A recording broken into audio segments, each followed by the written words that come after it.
Good morning, good afternoon, good evening, wherever you are, and welcome to another episode of electricairmobility.news. And today we're going to focus a little bit more on regional air mobility, but also what kind of electric aircraft are shaping up to take the biggest part of the operations for the next decades or so. We're going to talk a little bit about what we call electric short takeoff and landing, or eSTOLs, and the conventional takeoff and landing aircraft, eCTOL. My name is Nicholas Zart. I am the founder and CEO of Electric Air Mobility. And what we do is we offer vertiport solutions with infrastructure and energy for cities, airports, municipalities, governments, and so on and so forth. We're present in the USA. We're present in the Middle East and in Europe, as well as some parts of Asia.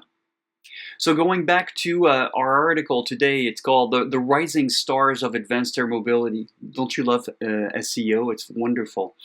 We're really talking about here the rebirth of urban air mobility, or UAM.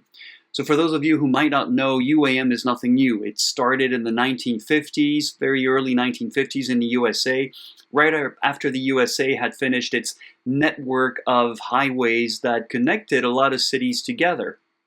But not all cities were connected together. In fact, some suburban centers were not connected to downtown, and of course that meant less, economic development.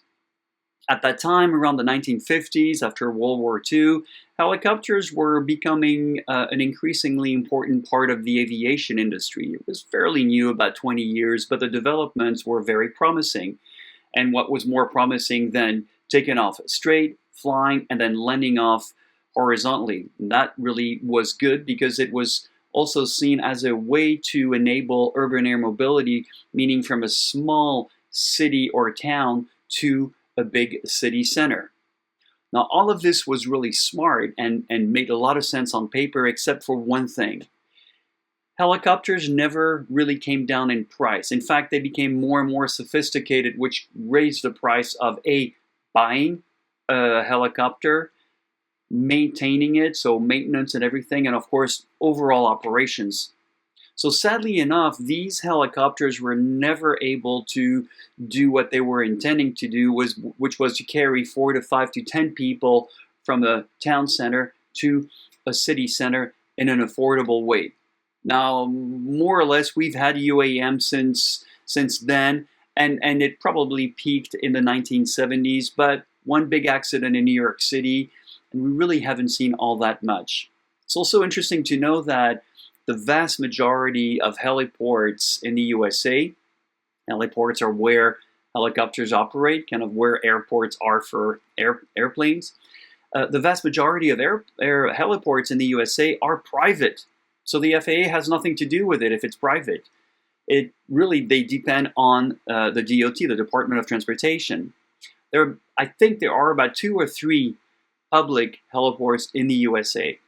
And you'd be hard-pressed to find out if they're actually making a lot of money. It's very, very, very difficult to do that.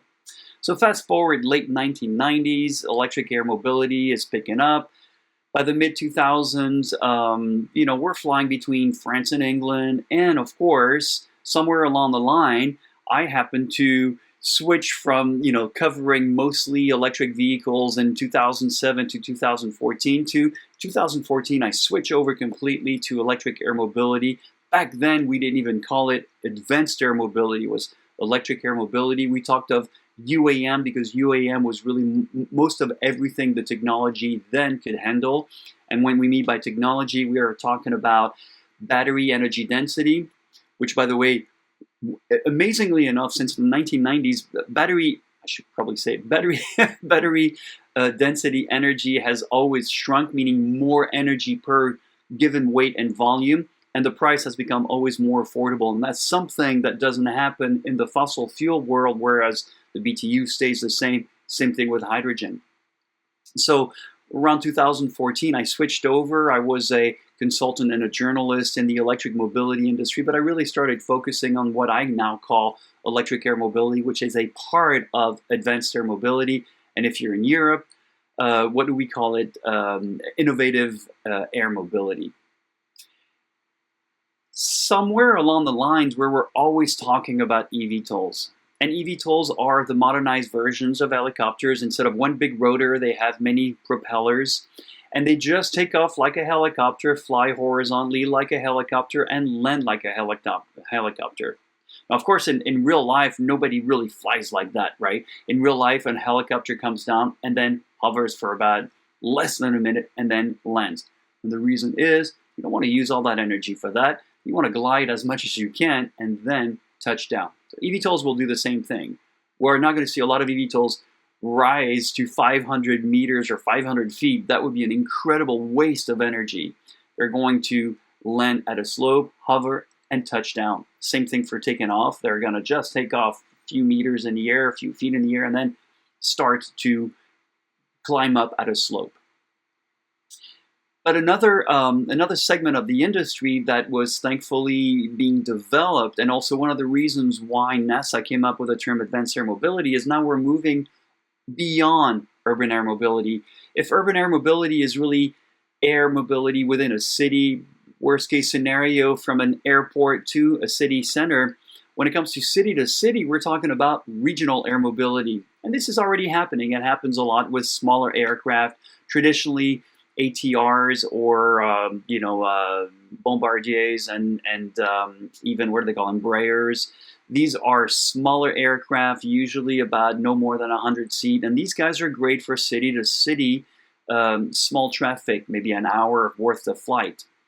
But when it comes to electric air mobility, we can now, and by the way, the important thing I've almost forgot to say, that these turbofan jets replaced a lot of turboprops.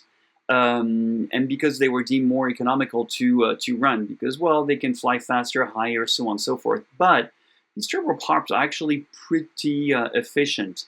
Now, switching over to electric air mobility, when we talk about regional air mobility, eVTOLs are not going to be the best bet for that. Now, some eVTOLs have wings, and perhaps that will help them go much further and be much more efficient.